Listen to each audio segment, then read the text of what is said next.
ನಮ್ಮ ಮಲ್ಲಿಕಾರ್ಜುನ ಮುತ್ಯ ಅವ್ರು ಯಾರು? ಇವ್ರಿಗೆ ವಯೋಮಾನ ಬೆಳೀತೆ ಹೊರತು ಬುದ್ಧಿ ಮಾತ್ರ ಬೆಳೀಲಿಲ್ಲ. ನಮ್ಮ ಮುತ್ಯ ಅವರು ಆಣಿಮುತ್ತುಗಳನ್ನು ಸುರಿಸಿದ್ರು.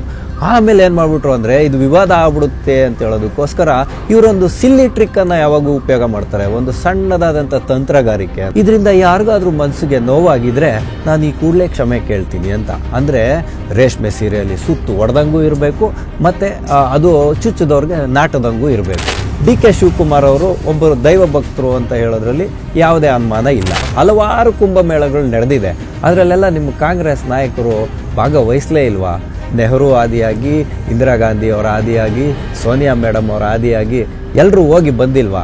ಹಾಗೆಲ್ಲ ನಿರ್ಮೂಲನೆ ಆಗದೆ ಇರುವಂಥ ಬಡತನ ಈಗ ಮಹಾಕುಂಭ ಮೇಳದಲ್ಲಿ ಯೋಗಿ ಆದಿತ್ಯನಾಥ್ ಅವರು ಮಾಡಿರತಕ್ಕಂಥ ವ್ಯವಸ್ಥೆಗಳ ಮೂಲಕ ಎಲ್ಲಿ ಜನರು ಭಕ್ತಿ ಭಾವದಲ್ಲಿ ಮಿಂದೆದ್ಬಿಡ್ತಾರೋ ಅನ್ನೋವಂಥ ಒಂದು ವಿಷಯ ನಿಮ್ಮ ಮನಸ್ಸಲ್ಲಿ ಚುಚ್ತಾ ಇದೆ. ನಮ್ಮ ಮರಿ ಖರ್ಗೆ ಅವರಿದ್ದಾರಲ್ಲ, ಅವರಂತೂ ಪಾರಿವಾಳದ ರೀತಿಯಲ್ಲಿ ಗುಟ್ರಾಕಕ್ಕೆ ಶುರು ಮಾಡಿಬಿಟ್ರು. ಆಧ್ಯಾತ್ಮದ ಗಂಧ ಗಾಳಿಯೂ ಗೊತ್ತಿಲ್ಲದಂತೆ ಮಾತಾಡ್ತಾ ಇದ್ದಂಥವ್ರು, ಹಿಂದೂ ಧರ್ಮದ ಬಗ್ಗೆ ವ್ಯತಿರಿಕ್ತವಾದಂಥ ಹೇಳಿಕೆಗಳನ್ನು ಕೊಡ್ತಾ ಇದ್ದಂಥ ಮರಿ ಖರ್ಗೆ ಅವರು ಇವತ್ತು ಅದು ಅವರವರ ವೈಯಕ್ತಿಕ ವಿಚಾರ, ಆಧ್ಯಾತ್ಮದ ಬಗ್ಗೆ ನಾವು ಮಾತಾಡಿಲ್ಲ, ಗಂಗೆಯಲ್ಲಿ ಮುಳುಗಿದ್ರೆ ಬಡತನ ದೂರ ಆಗುತ್ತಾ ಅನ್ನೋ ವಿಚಾರದಲ್ಲಿ ಅಷ್ಟೇ ನಮ್ಮ ತಂದೆಯವ್ರು ಮಾತಾಡಿದ್ದು ಅಂತ ಸಮರ್ಥನೆ ಕೊಟ್ಕೊಳ್ತಾರೆ. ಬಡತನ ದೂರ ಆಗುತ್ತೋ ಇಲ್ವೋ ಅದು ಬೇರೆ ವಿಚಾರ. ಆದರೆ ಹೋಗಿ ಬಂದಂತಹ ಒಬ್ಬ ಭಕ್ತಾದಿಯ, ಶ್ರದ್ಧಾಳುವಿನ, ಒಬ್ಬ ಸಾಧಕನ ಮನಸ್ಸಿಗಂತೂ ಶಾಂತಿ ಸಿಗುತ್ತೆ ಅಂತ ಹೇಳ್ತಕ್ಕಂಥದ್ದು ಮೂಲ ವಿಚಾರ. ಇದನ್ನ ಹೇಳಿದ್ರೆ ಪಾಪ ನಿಮಗೆ ಅಂಧಶ್ರದ್ಧೆ ಜ್ಞಾಪಕ ಬಂದು ಎಲ್ಲೆಲ್ಲೋ ತುರ್ಕೆ ಆಗುತ್ತೆ. ಮರಿ ಖರ್ಗೆ ಅವರೇ, ನೀವಿವತ್ತು ಏನು ಎಲ್ಲ ವಿಷಯಕ್ಕೂ ಹೋಗಿ ಹೇಳಿಕೆಗಳನ್ನು ಕೊಡೋದ್ರ ಮುಖಾಂತರ ಮುಜುಗರಕ್ಕೆ ಈಡಾಗಬೇಡಿ. ಯಾಕೆಂದರೆ ನಮ್ಮ ಡಿ.ಕೆ. ಸಾಹೇಬರು ಬೀಗಗಳಲ್ಲೇ ಶ್ರೇಷ್ಠವಾದಂಥ ಗೋದ್ರೇಜ್ನ ನವತಾಲ್ ಬೀಗನ ಹಾಕಿದ್ದಾರೆ. ಅದು ಡೂಪ್ಲಿಕೇಟ್ ಕೀಗಳಿಂದ ಓಪನ್ ಆಗಲ್ಲ ಅಂತ ಹೇಳ್ತಕ್ಕಂಥದ್ದು ಮಾರುಕಟ್ಟೆಯಲ್ಲಿರುವಂತಹ ವಿಚಾರ. ಹಿಂದೂ ಧರ್ಮದ ಆಧ್ಯಾತ್ಮದ ವಿಚಾರಕ್ಕೆ ನೀವು ಬರಬೇಡಿ. ನಿಮಗೆ ನಂಬಿಕೆ ಇಲ್ಲ ಅಂದರೆ ಪರವಾಗಿಲ್ಲ, ಆದರೆ ಹಿಂದೂಗಳನ್ನು ದೂಷಿಸುವ, ಅವರ ಮನಸ್ಸಿಗೆ ಆಘಾತವನ್ನು ಉಂಟು ಮಾಡುವಂಥ ಕೆಲಸವನ್ನು ಕಾಂಗ್ರೆಸ್ಸಿಗರೇ ನೀವು ಯಾರು ಮಾಡಬೇಡಿ.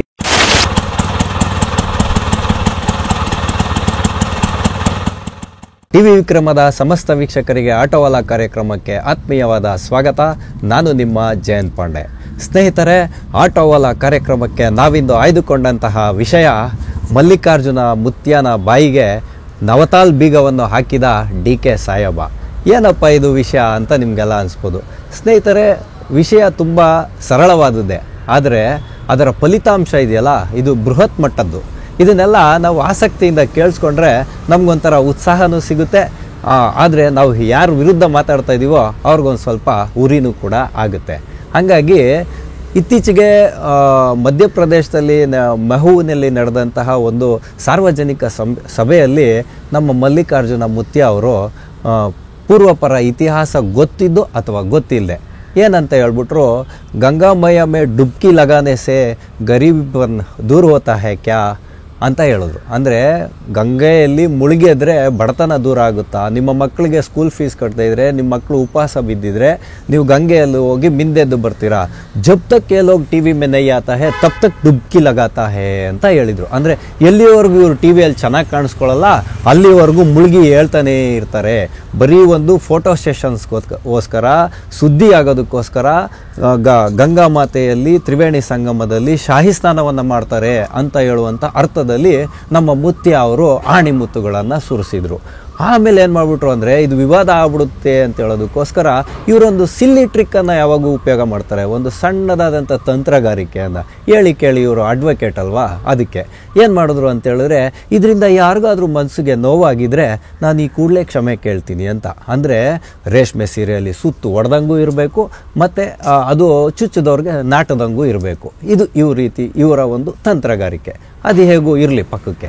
ಇದಾದಮೇಲೆ ಏನಾಯಿತು ಅಂದರೆ ಕಾಂಗ್ರೆಸ್ನ ಹಲವಾರು ನಾಯಕರು ಇದಕ್ಕೆ ಒಳಗೊಳಗೆ ಕುಮಲಿ ಹೋದಂತೆ ಕಾಣ್ತಾ ಇದೆ. ಅನ್ನ ಹೆಂಗೆ ಕುಮಲುತ್ತೋ ಆ ರೀತಿಯಾಗಿ ಕುಮಲು ಬಿಟ್ಟಿದ್ದಾರೆ. ಯಾಕೆಂದರೆ ಶ್ರದ್ಧೆ ಅಂತ ಹೇಳ್ತಕ್ಕಂಥದ್ದು, ಭಕ್ತಿ ಅಂತ ಹೇಳ್ತಕ್ಕಂಥದ್ದು ಒಬ್ಬ ವ್ಯಕ್ತಿಯ ಖಾಸಗಿ ವಿಚಾರ. ಅವನು ಎಲ್ಲಿ ಬೇಕಾದ್ರೂ ಅದನ್ನು ವ್ಯಕ್ತಪಡಿಸ್ಬೋದು ಅಥವಾ ಅದನ್ನು ಸ್ತುಪ್ತವಾಗೂ ಇಟ್ಕೊಬೋದು. ಇದರ ಬಗ್ಗೆ ಏಕಮುಖವಾಗಿ ಒಂದು ಕಡಿವಾಣ ಹಾಕುವಂಥ ಹೇಳಿಕೆ ಕೊಡಲಿಕ್ಕೆ ನಮ್ಮ ಮಲ್ಲಿಕಾರ್ಜುನ ಮುತ್ಯ ಅವ್ರು ಯಾರು? ಇವ್ರಿಗೆ ವಯೋಮಾನ ಬೆಳೀತೆ ಹೊರತು ಬುದ್ಧಿ ಮಾತ್ರ ಬೆಳೀಲಿಲ್ಲ. ಹಾಗಾಗಿ ಇವಾಗ ನಮ್ಮ ಡಿ.ಕೆ. ಸಾಹೇಬ್ರು ಏನು ಮಾಡಿದ್ರು, ಹೊರಟೇ ಬಿಟ್ರು ಅವರು.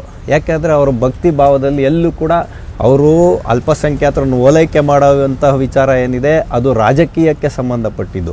ಆದರೆ ಭಕ್ತಿ ಭಾವದ ವಿಚಾರಕ್ಕೆ ಬಂದಾಗ ಡಿ.ಕೆ. ಶಿವಕುಮಾರ್ ಅವರು ಒಬ್ಬರು ದೈವ ಭಕ್ತರು ಅಂತ ಹೇಳೋದ್ರಲ್ಲಿ ಯಾವುದೇ ಅನುಮಾನ ಇಲ್ಲ. ಹಾಗಾಗಿ ಅವರು ಅಜ್ಜಯ್ಯ ಅವರನ್ನು ಕರ್ಕೊಂಡು ಹೋಗಿದ್ದಾರೆ. ಹೋಗ್ಬಿಟ್ಟು ಕುಟುಂಬ ಸಮೇತರಾಗಿ ಗಂಗಾಮಯ್ಯದಲ್ಲಿ ಮುಳುಗಿ ಎದ್ದು ಬಂದಿದ್ದಾರೆ. ಇದು ಭಕ್ತಿ ಅಂತ ಹೇಳುವಂಥದ್ದು ನನ್ನ ವಿಚಾರ. ಹಾಗಾಗಿ ನನ್ನ ಭಕ್ತಿಯನ್ನು ನಾನು ಭಗವಂತನಿಗೆ ಸಮರ್ಪಣೆ ಮಾಡಿದ್ದಾರೆ ಅಂತ ಹೇಳುವಂಥ ವಿಷಯವನ್ನು ಇವತ್ತು ಇಟ್ಟಿರ್ತಕ್ಕಂಥದ್ದು. ಇದನ್ನು ಕಂಡು ಮಲ್ಲಿಕಾರ್ಜುನ ಖರ್ಗೆ ಅವರು ಯಾವುದೇ ರೀತಿಯಾದ ಉತ್ತರವನ್ನು ಕೊಡದೆ ಮೌನಕ್ಕೆ ಶರಣಾಗಿದ್ದರೂ ಕೂಡ ನಮ್ಮ ಮರಿ ಖರ್ಗೆ ಅವರಿದ್ದಾರಲ್ಲ, ಅವರಂತೂ ಪಾರಿವಾಳದ ರೀತಿಯಲ್ಲಿ ಗುಟ್ರಾಕಕ್ಕೆ ಶುರು ಮಾಡಿಬಿಟ್ರು.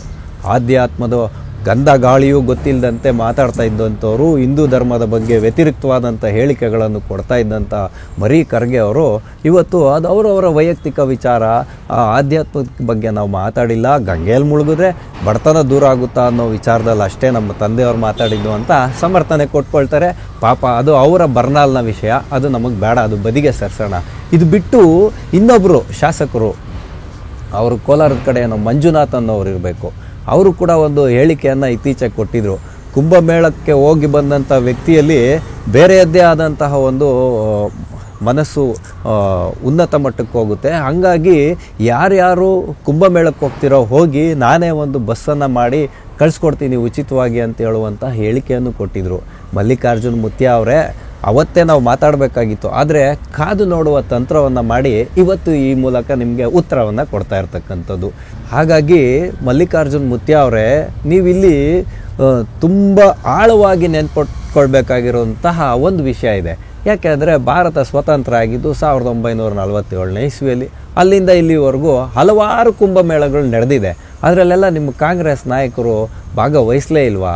ನೆಹರು ಆದಿಯಾಗಿ, ಇಂದಿರಾ ಗಾಂಧಿಯವರ ಆದಿಯಾಗಿ, ಸೋನಿಯಾ ಮೇಡಮ್ ಅವರ ಆದಿಯಾಗಿ ಎಲ್ಲರೂ ಹೋಗಿ ಬಂದಿಲ್ವಾ? ಹಾಗೆಲ್ಲ ನಿರ್ಮೂಲನೆ ಆಗದೆ ಇರುವಂಥ ಬಡತನ ಈಗ ಮಹಾಕುಂಭಮೇಳದಲ್ಲಿ ಯೋಗಿ ಆದಿತ್ಯನಾಥ್ ಅವರು ಮಾಡಿರತಕ್ಕಂಥ ವ್ಯವಸ್ಥೆಗಳ ಮೂಲಕ ಎಲ್ಲಿ ಜನರು ಭಕ್ತಿ ಭಾವದಲ್ಲಿ ಮಿಂದೆದ್ಬಿಡ್ತಾರೋ ಅನ್ನೋವಂಥ ಒಂದು ವಿಷಯ ನಿಮ್ಮ ಮನಸ್ಸಲ್ಲಿ ಚುಚ್ತಾ ಇದೆ. ಅದಕ್ಕೋಸ್ಕರ ನೀವು ಈ ಥರ ಗಂಗೆ ಮೇ ಡುಬ್ಕಿ ಲಗಾನೆ ಸೇ ಗರಿಬಿಪನ್ ದೂರ್ ಹೋತಾ ಹೇ ಕ್ಯಾ ಅಂತ ಹೇಳಿದ್ದು. ಖರ್ಗೆ ಮುತ್ಯ ಅವರೇ, ಗಂಗೆಯಲ್ಲಿ ಮಿಂದೆದ್ದ ಕ್ಷಣ ಅವನ ಪಾಪ ಹೋಗಿ ಪುಣ್ಯ ಬರುತ್ತೋ, ಆದರೆ ಅದು ಅವನ ವೈಯಕ್ತಿಕ ವಿಚಾರ. ಬಡತನ ದೂರ ಆಗುತ್ತೋ ಇಲ್ವೋ ಅದು ಬೇರೆ ವಿಚಾರ.